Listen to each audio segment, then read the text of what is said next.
The opposite of perseverance is procrastination. Perseverance means you never quit.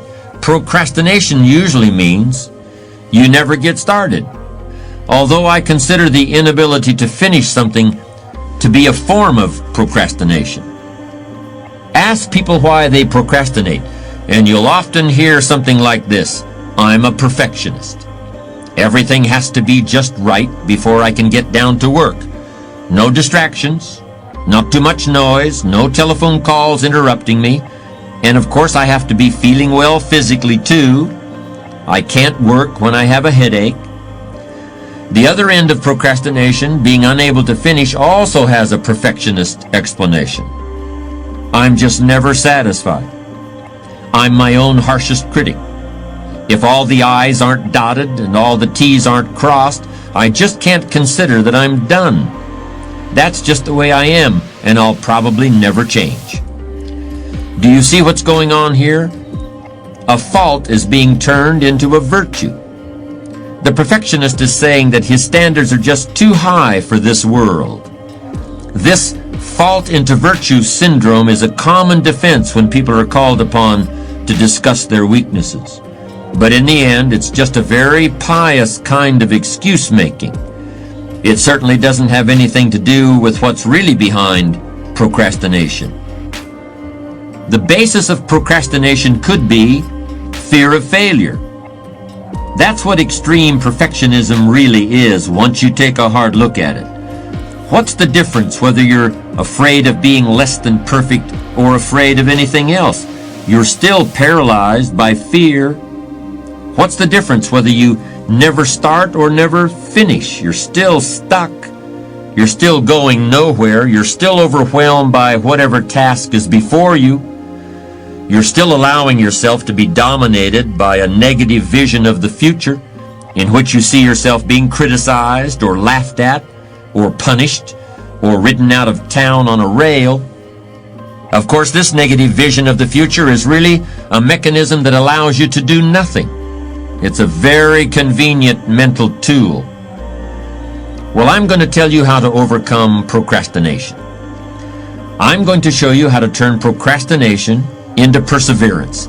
And if you do what I suggest, the process will be virtually painless. I'm going to be very specific about how you can do this. A moment ago, I referred to a negative vision of the future as a mental tool for inactivity. If you've been using that tool, I'm going to ask you to toss it aside and start using two other very powerful principles that foster productivity and perseverance instead of passivity and procrastination. The first principle is break it down. No matter what you're trying to accomplish, whether it's writing a book or climbing a mountain or painting a house, the key to achievement is your ability to break down the task into manageable pieces and knock them off one at a time. Focus on accomplishing what's right in front of you at this moment and ignore what's off in the distance someplace. Substitute real-time positive thinking for negative future visualization. That's the first all-important technique for bringing an end to procrastination. Suppose I were to ask you if you could write a 400-page novel. If you're like most people, that would be an impossible task. As soon as I ask you that question, a picture appears in your mind of a big fat book lying on a coffee table, hundreds and hundreds of words covering every page. Yes, somebody must have written the book that you see in your mind's eye, but that person surely wasn't you. But suppose I ask you a different question. Suppose I ask if you can write a page and a quarter a day for 1 year. Do you think you could do it?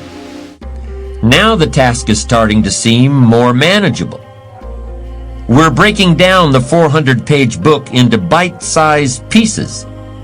But even so, I suspect many people would still find the prospect intimidating. Do you see why? Writing a page and a quarter may not seem so bad, but you're being asked to look ahead 1 whole year. When people start to look that far ahead, many of them automatically go into a negative mode. So let me formulate the idea of writing a book in yet another way. Let me break it down even more. Suppose I were to ask you, can you fill up a page and a quarter with words, not for a year, not for a month, not even for a week, but just today? Don't look any further ahead than that. I believe most people would confidently declare that they could accomplish that. And of course, these would be the same people who feel totally incapable of writing a whole book. Then if I said the same thing to those people tomorrow, if I told them, I don't want you to look back, I don't want you to look ahead, I just want you to fill up a page and a quarter this day, do you think you can do it? One day at a time. You've probably heard that phrase. That's what we're doing here. We're breaking the time required for a major task down into one-day segments. And we're breaking the work involved in writing a 400-page book down into page and a quarter increments. Keep this up for 1 year, and you'll write the book.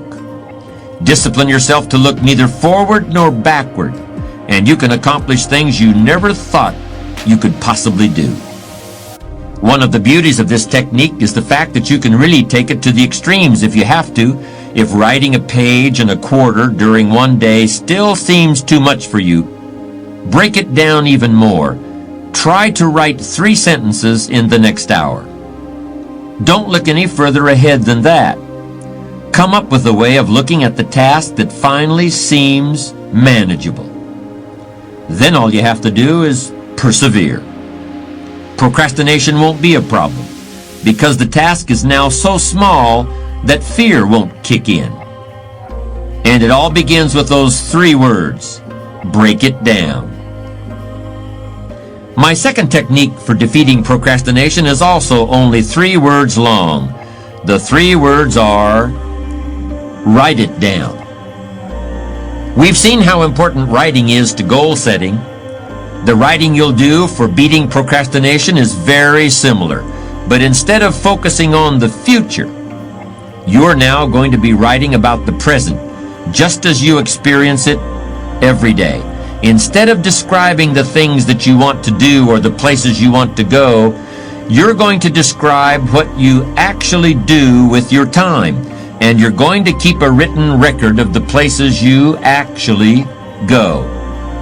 In other words, you're going to keep a diary of your activities, and you're going to be amazed by the distractions, detours, and downright wastes of time that you come up with during the course of a day. All of these get in the way of achieving your goals. For many people, it's almost like they planned it that way, and maybe at some unconscious level, they did. The great thing about keeping a time diary is that it brings all this out in the open. It forces you to see what you're actually doing and what you're not doing. The time diary doesn't have to be anything elaborate. Just buy a little spiral notebook that you can easily carry in your pocket. When you go to lunch, when you drive across town, when you go to the dry cleaners, when you spend some time shooting the breeze at the copy machine, make a quick note of the time you began the activity and the time it ended. Try to make this notation as soon as possible, but if it's inconvenient to do it immediately, you can do it later. But you should make an entry in your time diary at least once every 30 minutes. And you should keep this up for at least a week. What else do you have to do to gain the benefits of this extremely powerful productivity technique? Nothing. You don't have to do anything else at all. It's just a process for making yourself aware of how you actually spend your time. You will naturally and effortlessly begin to reorganize your life. Perhaps that seems like too much to believe, but it's true. When you're forced to write down the fact that you hung out at the coffee machine for 15 minutes today, you'll think twice about doing that again tomorrow. When you've got to put it in writing that you worked on an important project for 30 minutes today and then took a break to read the newspaper, you'll persevere a little longer on the project tomorrow and forget about the newspaper. Just try keeping a time diary for 1 week. and you'll see how it can revolutionize your ability to focus and achieve your goals. Break it down, write it down. Very easy to understand, very straightforward. But these are powerful and effective productivity techniques. This is how you put an end to procrastination. This is how you get yourself started. But how do you keep going? How do you keep your motivation consistently high? How do you learn to persevere when the novelty is worn off and you're still some distance from your goal? We'll talk about that in a moment. The Irish poet William Butler Yeats once wrote a poem describing some of the unfortunate characteristics of the modern world. One of the things Yeats noticed was the fact that bad people seem to have the most energy, while good people become discouraged and doubtful of their own abilities.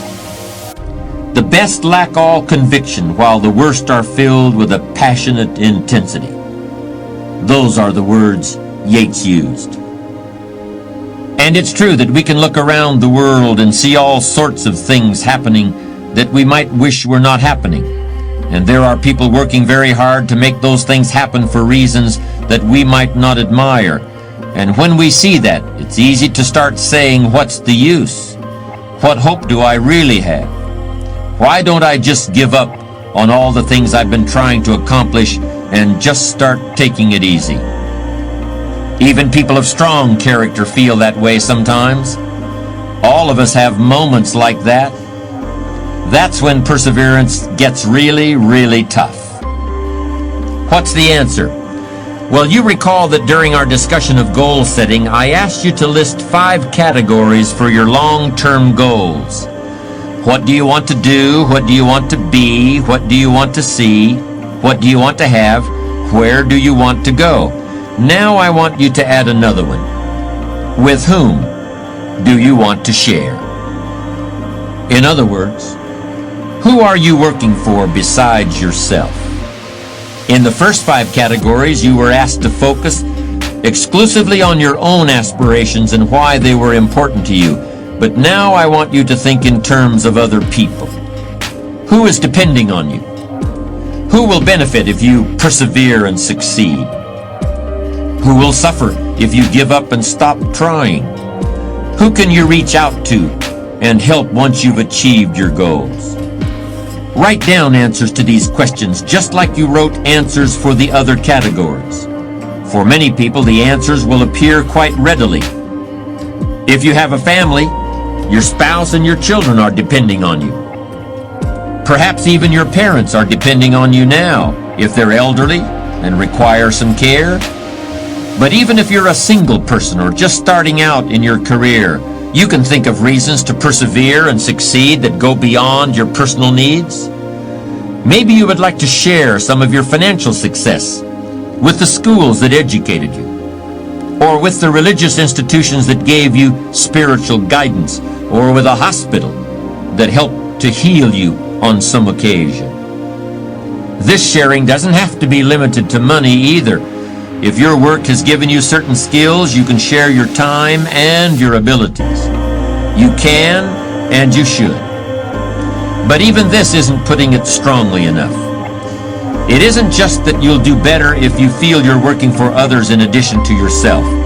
You absolutely must find reasons outside yourself to persevere if you want to keep going when the going gets tough. Hemingway wrote, "A man alone hasn't got a chance." And that doesn't mean only that you need people to help you in life. It means also that you need people you can help. You need people who can become the real reasons for perseverance above and beyond your material possessions or your financial success. What's in it for me can only take you so far. What's in it for somebody besides me can take you as far as you need to go. In the last days of World War II, the American cruiser Indianapolis was sunk by an enemy submarine. This was one of the most tragic incidents of the war for American forces, in which hundreds of men lost their lives. Many who made it through the initial attack had to spend days and nights in the water before rescuers arrived. The experience of trying to stay alive in the water was so overwhelming that many people simply gave up. In fact, the survivors reported later that virtually everyone wanted to give up at one time or another.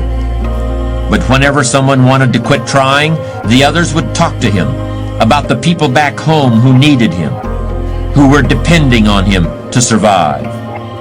And if there was no one who was depending on him right then, they would talk about people in the future who would someday be needing him, people he hadn't met yet, people who hadn't even been born yet. They conjured up all sorts of reasons above and beyond simply surviving. This motivation beyond the self was the only motivation that was strong enough. And what was true in an extreme sense for those men in wartime is also true in all our lives, no matter what we're trying to accomplish.